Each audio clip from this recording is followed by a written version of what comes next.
So, welcome. Here's how the video is going to go. I'm going to talk about the Central Powers, then the Entente, then the nations that joined the war late, and then there's going to be a quiz, so pay attention. But before all that, I'm going to talk about the Balkans and the tension in it. We're going to fly through this as quick as possible to get to the more interesting stuff, so hold on tight. For hundreds of years, the Ottoman Empire controlled most of the Balkans, and nobody living there liked this. So over the years, the nations of the Balkans slowly broke free, and once they were free, they would help to free their Balkan brothers. But as they were doing this, encroaching from the northeast and northwest was the Russian Empire and the Austro-Hungarian Empire, both slowly increasing their power and influence in the Balkans, fighting wars against the Ottomans, making them weaker and weaker, allowing more and more nations to break free, until there were enough nations to fight the Ottomans on their own. And that brings us to the First Balkan War, which the Ottomans lost. Then in the same year, the Balkans brothers, who fought together side by side as brothers in arms, turned on Bulgaria and fought the Second Balkan War. And Bulgaria got smoked. Having to fight in every direction, it was a lost cause from the start. So now Bulgaria is angry at everyone else in the Balkans, and everyone is mad at them. Also, everybody hates the Ottomans, and the Ottomans want their empire back. And all the states in the Balkans hate each other, just for good measure. So they're all just primed and ready for another war. And in June 1914, they got their excuse. A Serbian-backed assassin assassinated the Archduke Franz Ferdinand in Sarajevo. And a few months later, all of Europe was dragged into war. But why wasn't this just a third Balkans war? Why did it spill out into the massive global disaster that it became? The short answer is the web of alliances that held Europe hostage in a continental suicide pact. And the long answer is the rest of this video. So let's go through the timeline. Austria-Hungary declares war on Serbia. Germany joins Austria-Hungary. Russia comes to defend Serbia. Germany declares war on France, Belgium, and Luxembourg. Britain joins to defend Belgium. And then a few stragglers join the war a few months and years later. Now we have everything we need for the rest of the video. Serbia and Austria-Hungary joining the war is obvious because they started it. But why the hell did Germany join Austria-Hungary? Because of the Dual Alliance. The Dual Alliance was originally a much bigger alliance called the League of the Three Emperors.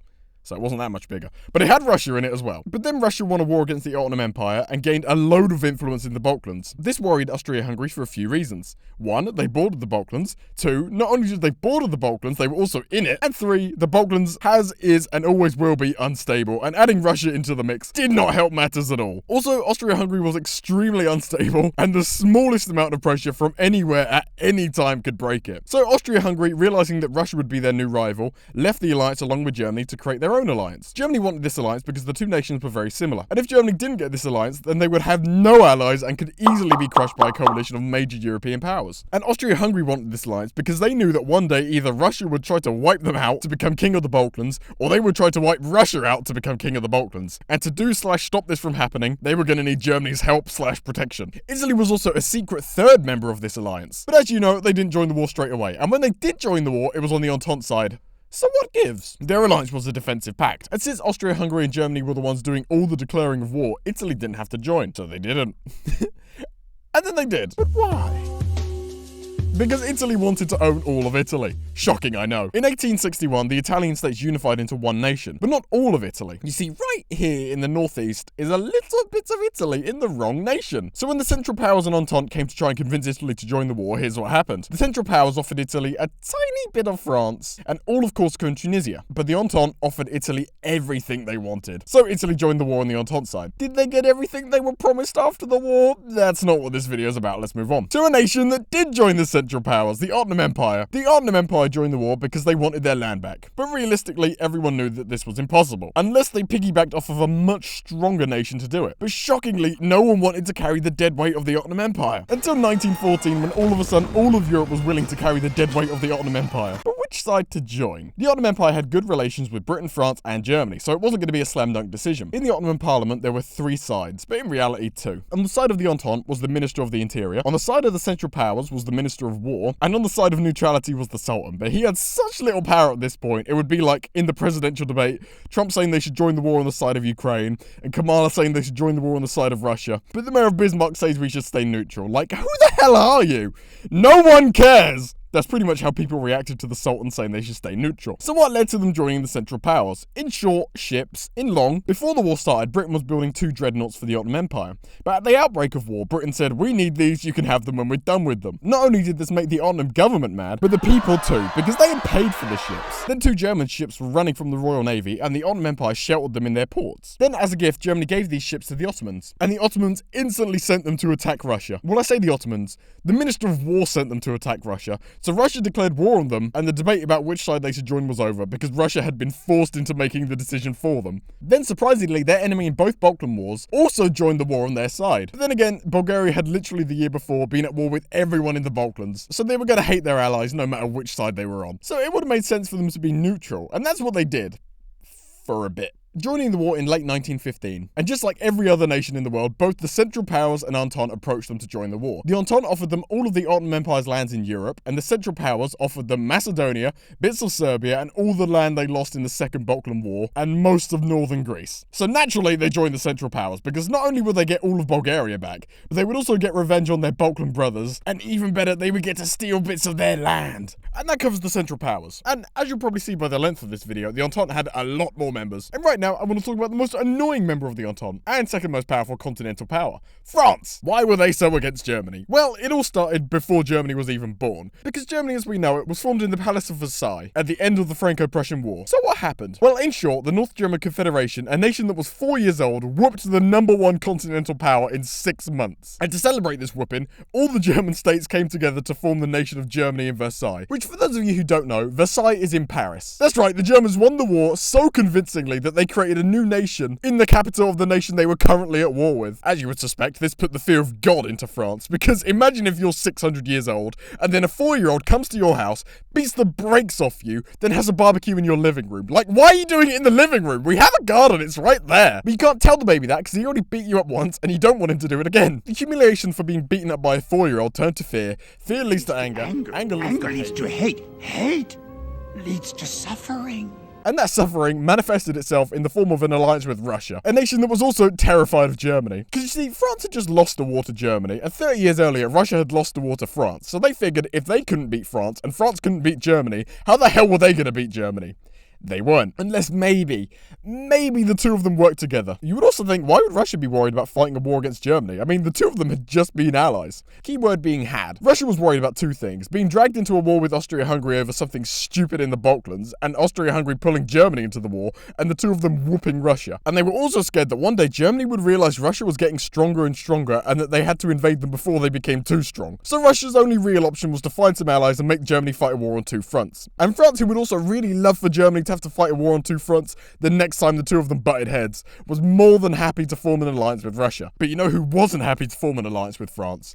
Britain. They would have been quite happy to just sit on the sidelines and leave Europe to do European things, but Germany forced their hand. As you know, Britain joined World War I to defend Belgian neutrality, something they'd guaranteed since they invented Belgium in 1830. However, war with Germany was always going to happen, and something that everybody in Britain knew was coming, because Germany had challenged the Royal Navy. Now, if they'd challenged the French or the Russian Navy, this would have been no big deal, but challenging the Royal Navy was practically an act of war, because the Royal Navy was the only thing keeping Britain safe. Sure, the British Army was a thing, but it was nothing compared to the armies of other European nations. The Royal Navy was what made Britain a world superpower instead of some colony of another European empire. The might of Napoleon had been stopped by the Royal Navy. The Spanish Empire, at the peak of its powers, had to give up on its invasion of England because of the Royal Navy. And it was by the might of the Royal Navy that Britain maintained its empire. And Germany knew it. They saw the big and beautiful Royal Navy and Britain's even bigger and beautifuler empire, and realized that if they had a navy just as big as Britain's, then they could have an empire just as grand as Britain's. But for a very long time, the German Navy couldn't challenge the Royal Navy. It was just way too big. So big that Germany would have to bankrupt herself 6 times over to be able to afford a fleet the same size as Britain's. No, Germany would need a miracle if they were ever going to catch up with the Royal Navy. And in 1906, a miracle was exactly what they got, when the Royal Navy launched HMS Dreadnought, making every other ship in the world obsolete in an instant. So now, instead of the Royal Navy being 70 ships ahead, they were only 1 Dreadnought ahead.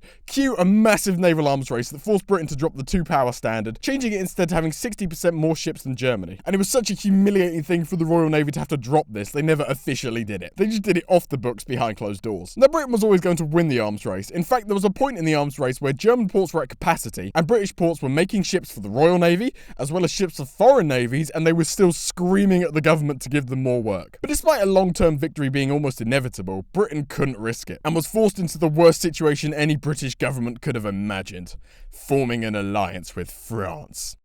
So Germany, in the space of a few years, managed to make Britain a nation that would have physically left Europe if they could, to a nation that was now involved in all European affairs and always taking the side opposite to the one Germany was on.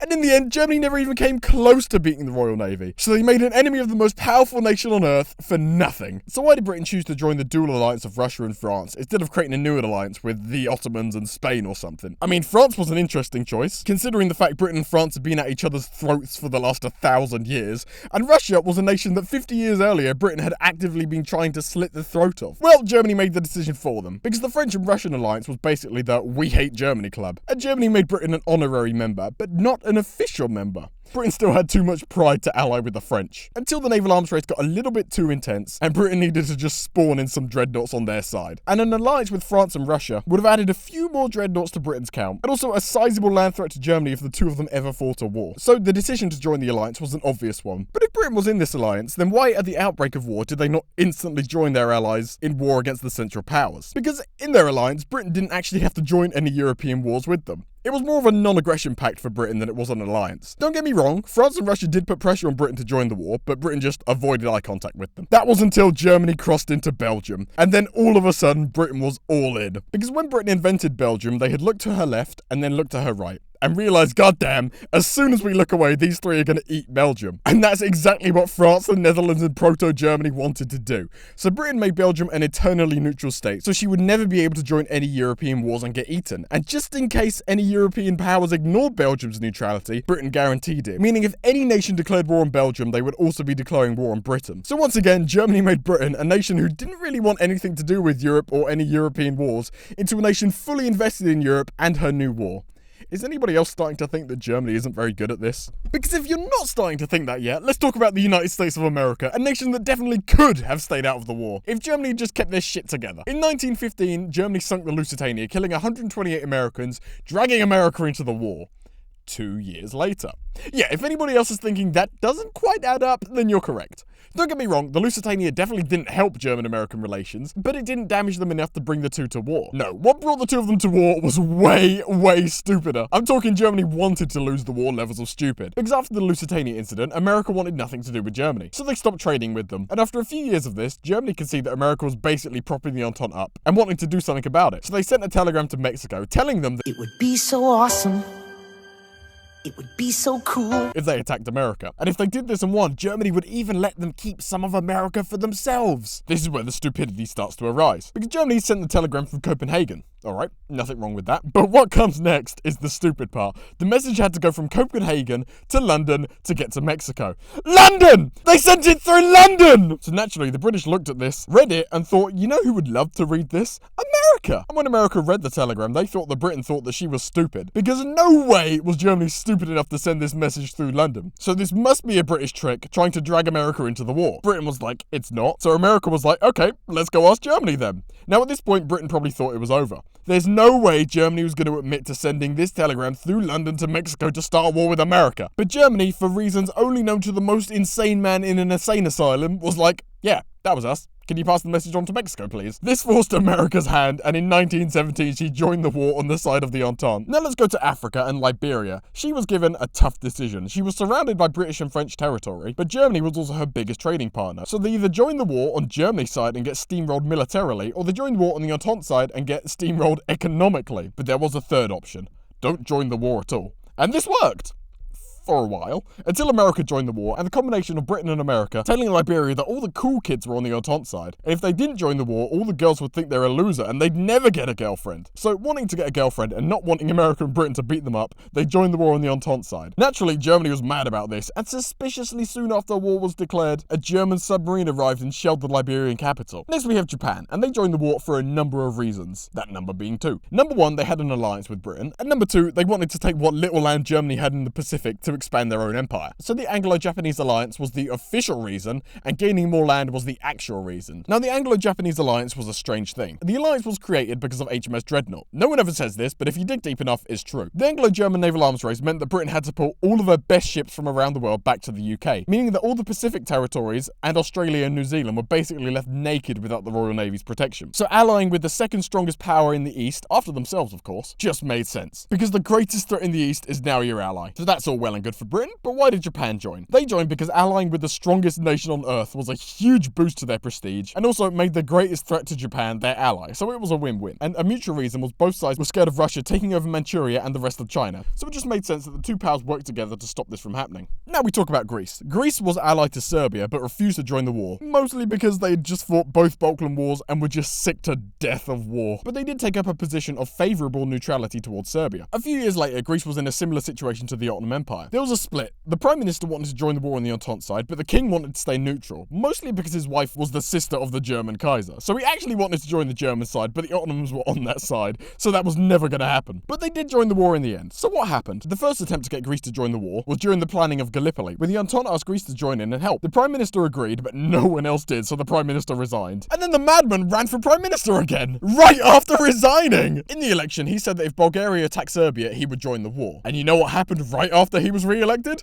Bulgaria attacked Serbia. So he gave the order to the Greek army: attack Bulgaria and save Serbia. But the king stopped this order and the Prime Minister had to resign again, for the second time in a year. The entire government also resigned along with him, and was replaced entirely with royalists. The Greek army was then attacked by the Germans and Bulgarians, because the Serbian army was in Greece reorganising. The king told the Greek army not to resist the Central Powers, and to just surrender and give up the land. The Entente saw this as the king basically joining the Central Powers, so the Entente sent the king a message: if you're not going to use your army, you can't have it. Disband it right now. The king refused to disband his army, because in the middle of the largest war in history to date, disbanding your entire army is akin to a nation committing suicide. So in response to the King of Greece not doing whatever they say, Britain and France landed marines in Greece, forcing the king to flee the country, leaving his second son on the throne, who agreed that the Central Powers was stupid, reuniting his country and joining the war on the Entente side a few days later. Romania was one of the nations in the Balkans that wasn't fully independent. They had a nation, but there were still Romanians in the Austro-Hungarian Empire, and Romania wanted them out of the Austro-Hungarian Empire,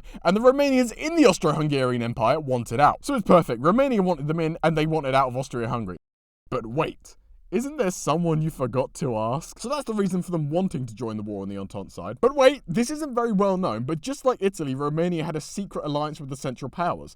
And just like Italy, they elected to ignore it. And then exactly like Italy, when they joined the war, they didn't join on the side of the Central Powers. They joined on the Entente side in 1916, when the Entente turned to them and said, it's now or never. And Romania chose now. The reason the Entente was so demanding to them at this point was because the Battle of Verdun was raging, the disaster that was the Battle of the Somme had just started, and the Russians were on the verge of collapse. And that's the situation the Entente threw Romania into. And then a year later, Russia dropped out of the war, leaving little Romania to fight against the combined might of the German and Austro-Hungarian empires by herself.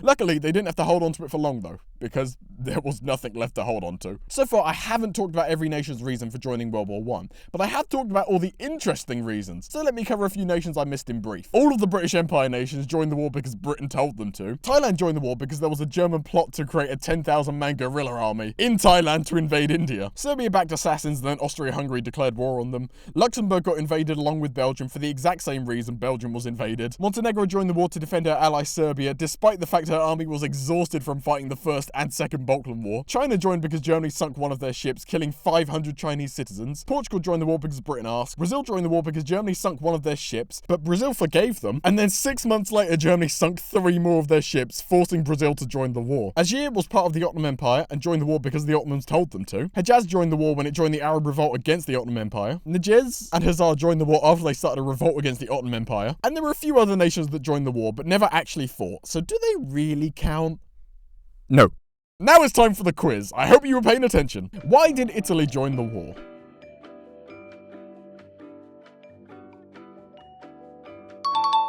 Why did Bulgaria join the war?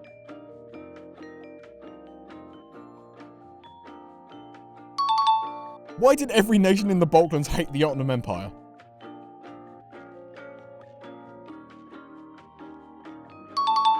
Why were Austria-Hungary and Germany allies?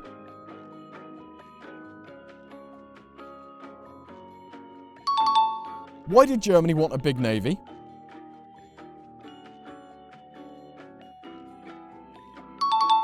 Why were France and Russia allies?